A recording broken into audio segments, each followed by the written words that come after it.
Hi. நான் உங்க ஹாஜா மீதி.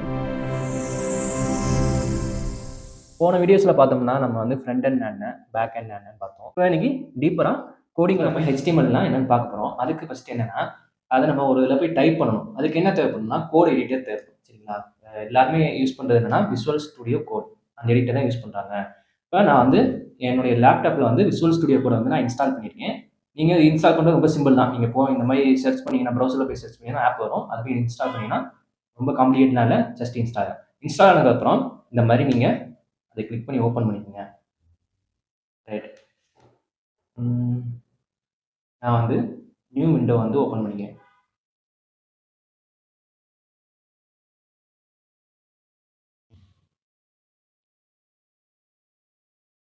ஃபைல்ல போயிட்டு ஓப்பன் ஃபோல்டர்.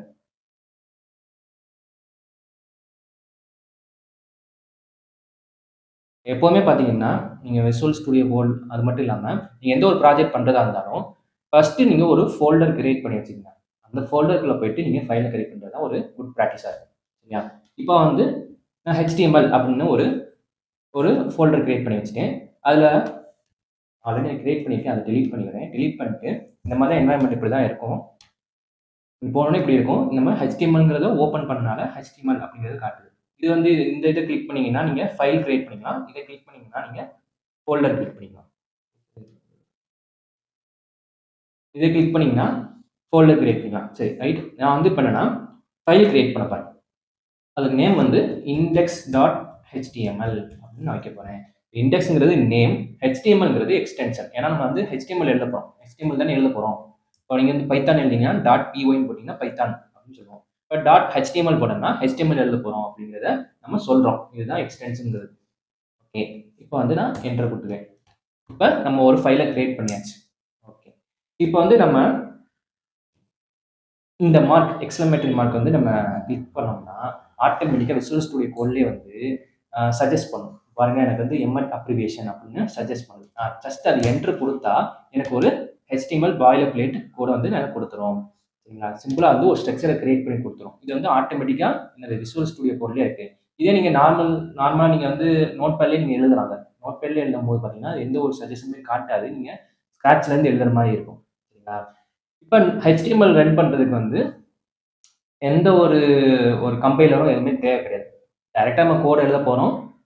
அந்த கோட் எழுதுனத வந்து நம்ம ப்ரௌசர்ல ஓப்பன் பண்ணி பார்க்க போறோம். அதனால நமக்கு எந்த ஒரு இன்டர்பிரட்டர் தேவைப்படாது, கம்பைலர் தேவைப்படாது. எதுவுமே தேவைப்படாது. ஜஸ்ட் நமக்கு என்ன ஒரு கோட் எடிட்டர் தேவைப்படும். அதுல நம்ம ஃபைல் கிரியேட் பண்றோம். அந்த ஃபைல்ல நம்ம வந்து HTML எழுதுறோம். அத வந்து டைரக்ட்டா நம்ம ப்ரௌசர்ல ரன் பண்றோம். சரி. அதுக்கு முன்னாடி பார்த்தோம்னா, எக்ஸ்டென்ஷன் அப்படின்னு ஒரு ஆப்ஷன் இருக்கு. விசுவல் ஸ்டுடியோ கோட்ல ஆப்ஷன் இருக்கு.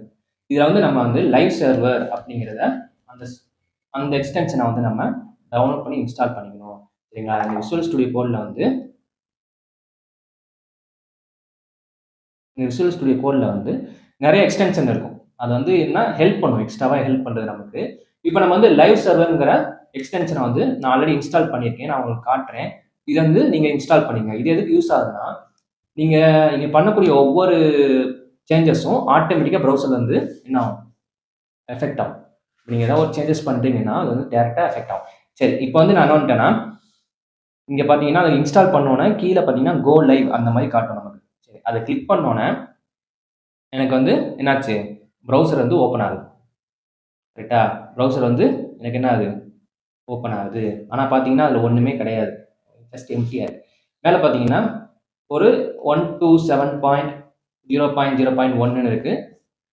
ஆ இது வந்து போர்ட் நம்பர்ன்னு சொல்லுவாங்க. இது வந்து லோக்கல் ஹோஸ்ட். அதாவது லோக்கல் ஹோஸ்ட்னா நம்மளுடைய சிஸ்டம்ல தான் இது ரன் ஆகுமே தவிர, வேற எந்த ஒரு சர்வர்லயும் போய் ரன் ஆகாது. இது வந்து நம்முடைய சிஸ்டம ஒரு சர்வர் ஆக்கி ரன் ஆகுது. சரிங்களா? இதுதான் ஜஸ்ட் இப்போதைக்கு இத புரிஞ்சுக்கிட்டா போதும். நம்ம பேக் எண்ட் போகும்போது இன்னும் தெளிவா புரிஞ்சுக்கலாம். ரைட். இப்போ index.htmlங்கிறது அந்த ஃபைல். இதுதான் அந்த பாத். இது என்ன சொல்ல வருதுன்னா, லோக்கல் ஹோஸ்ட்ங்கிறது நம்மளுடைய சிஸ்டம். சரிங்களா? நம்ம சிஸ்டம இப்ப சர்வர் ஆக்கிருச்சு. அதுல index.htmlங்கிற ஃபைல ஓப்பன் பண்ணிருக்கு. பாத்தீங்க ஓப்பன் பண்ணீங்கன்னா பிளாங்கா இருக்கு. ஏன்னா, இது வந்து நான் உங்களுக்கு டிவைட் பண்ணி காட்டுறேன். 2 இதையும் டிவைட் பண்ணி காட்டுறேன். இப்ப இதுல எதுவுமே காட்டாது. ஏன் காட்டாதுன்னா, நான் ஆல்ரெடி சொல்லியிருக்கேன். ஆ HTML பொறுத்தவரை 2 விஷயம் இருக்கு. ஒண்ணு ஹெட்ன்னு சொல்லுவாங்க. இன்னொன்னு பாடின்னு சொல்லுவாங்க. ஹெட்ல இருக்க விஷயத்த நம்மளால பார்க்க முடியாது. பாடியில இருக்க விஷயத்த தான் நம்மளால பார்க்க முடியும். பாடியில பார்த்தீங்கன்னா, இங்க எம்ப்டியா இருக்கு. பாய்லர் பிளேட் கிரியேட் பண்ணும்போது என்ன ஆகும்னா, இந்த மாதிரி எம்ப்டியா கிரியேட் பண்ணிரும். நம்ம தான் வந்து என்ன பண்றோம், அத வந்து இம்ப்ரூவ் பண்றோம். ஃபர்ஸ்ட் பார்த்தீங்கன்னா, டாக் டைப் HTML அப்படின்னு போட்டிருக்கு. கரெக்ட்டா? அப்படின்னா ஒண்ணும் இல்லங்க. இது வந்து HTML5ங்கிற வெர்ஷன்ல எழுதப்பட்ட ஒரு ஃபைல் அப்படிங்கிறத சொல்றது தான் இந்த டாக் டைப் HTML அப்படிங்கிறது. ஏன்னா அது என்ன HTML5 அப்படின்னா, எல்லாத்துக்கும் ஒரு வெர்ஷன் இருக்கு. கரெக்ட்டா? நம்ம வாட்ஸ்அப் யூஸ் பண்றோம்னா, அதுக்கு ஒரு வெர்ஷன் வருது. அப்படின்னா என்ன அர்த்தம்னா, அப்டேஷன் வருதுன்னு அர்த்தம். ரைட். அதே மாதிரி HTMLங்கிறது ஃபர்ஸ்ட் என்ன ஆச்சு? வெர்ஷன் 1 இருந்துச்சு. அப்படியே படிப்படியா வரும்போது 2014ல வந்து HTML5 வந்து கொண்டு வராங்க. அதான் வந்து இப்ப வேர்ல்டு வைடா எல்லாருமே அதான் யூஸ் பண்றாங்க. கிட்டத்தட்ட 95% மேல இருக்கக்கூடிய வெப்லாம் வந்து வெப் அப்ளிகேஷன் தான் வந்து HTML5ல தான் ரன் ஆயிட்டு இருக்கு. இதுல வருஷம் வருஷம் என்ன ஆகும்னா, சில விஷயங்கள் அப்டேட் பண்ணுவாங்க, சில விஷயங்கள் தேவையில்லைன்னு ஒமிட் பண்ணிடுவாங்க. சரிங்களா? இதெல்லாம் வந்து வெர்ஷனிங் அடுத்து கொண்டு வருது. இது எல்லாத்துலயுமே இருக்கு. HTML இருக்கு, CSSல இருக்கு, ஜாவாஸ்கிரிப்ட்ல இருக்கு, பைத்தான்ல இருக்கு, ஜாவால இருக்கு. எல்லாத்துலயுமே வெர்ஷனிங்கிறது இருந்துகிட்டே இருக்கு. ரைட். இப்ப பார்த்தோம்னா, அதை தான் நம்ம சொல்ல வரோம். இந்த மாதிரி டாக் டைப் HTML நம்ம போட்டுட்டோம்னா, ப்ரௌசருக்கு வந்து என்ன தெரியும்னா, இது வந்து HTML5ல எழுதப்பட்ட ஒரு ஒரு ஃபைல் அப்படிங்கிறது அது தெரியும். HTML5ல எழுதப்பட்ட ஒரு ஃபைல்ங்கிறது அதுக்கு தெரிஞ்சிடும். அப்ப அதுக்கேத்த மாதிரி அது ரன் ஆகும். அடுத்து பாருங்க HTML இருக்கா? இத வச்சு தான் நம்ம அதுக்குள்ள தான் என்ன எழுதிப்போம்? இந்த HTML தான் ஹெட் அண்ட் பாடி எழுதிப்போம். கரெக்ட்டா? அப்ப அதாவது ஒரு பாக்ஸுக்குள்ள நம்ம வந்து பேனாவும், பென்சிலும் போடுற மாரி ஞாபகம் வச்சுக்கோங்க. ஓகே. அந்த பாக்ஸ விட்டு வெளிய போக்கூடாது. பாக்ஸ்க்குள்ள தான் இருக்கணும். அப்ப அதே மாதிரி HTMLங்கிறது என்னன்னா, ரூட் எலமெண்ட். ரூட்னா என்ன சொல்லுவோம்? வேர்ன்னு சொல்லுவோம். ஒரு மரத்துக்கு ரூட்ங்கிறது வெரி இம்பார்ட்டன்ட் இல்லையா? அதே மாதிரி HTMLங்கிற டேக் தான் வந்து ரூட்டுங்கிறது. அதுக்குள்ள தான் எல்லாமே இருக்கணும். சரிங்களா? ஹெட் அண்ட் பாடி, பாடிக்குள்ள நிறைய டேக்ஸ் இருக்கு. ரைட். இப்ப அதுல என்ன கொடுக்காங்க பாத்தீங்கன்னா, lang ஈக்குவல் டு EN கொடுக்காங்க. லாங்கிறது லாங்குவேஜ், ENங்கிறது இங்கிலீஷ்.